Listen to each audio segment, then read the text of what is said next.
16ই জুলাইকে সম্মান জানিয়ে আন্দোলন সংগ্রাম এবং গণতন্ত্র পুনরুদ্ধারের এই জয়যাত্রাকে সম্মান জানিয়ে গণপ্রজাতন্ত্রী বাংলাদেশ সরকার এই আজকের দিনটিকে জাতীয় শহীদ দিবস, জুলাই শহীদ দিবস ঘোষণা করেছে এবং এই জুলাই শহীদ দিবসে রংপুর সহ সারা দেশে ভাব গাম্ভীর্য নিয়ে এটি পালিত হচ্ছে।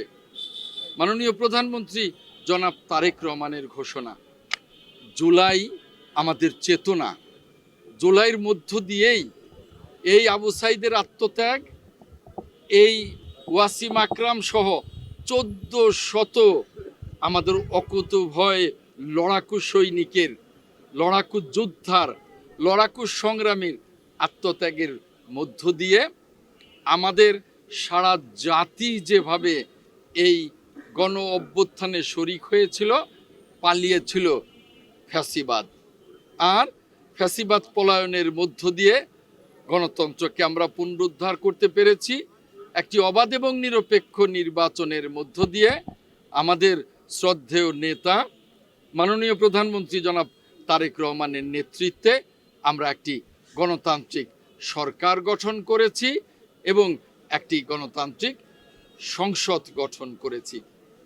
যেমন মাননীয় প্রধানমন্ত্রী জনাব তারেক রহমানের নেতৃত্বে যারা সরকারি দল তারা এই দেশের গণতন্ত্রকে প্রাতিষ্ঠানিক রূপ দিতে আমরা কাজ করছি, তেমনি বিরোধী দলও সর্বাত্মক সহযোগিতা করছে। আমি বলবো তারাও গণতন্ত্রকে প্রাতিষ্ঠানিক রূপ দেবার জন্যে আমাদেরকে সার্বিক সহযোগিতা করছে। আমরা সরকারি দল বিরোধী দল মিলেই গণতন্ত্রকে যেমনি প্রাতিষ্ঠানিক রূপ দিতে চাই, তেমনি জুলাই সনদকে অক্ষরে অক্ষরে বাস্তবায়ন করতে চাই।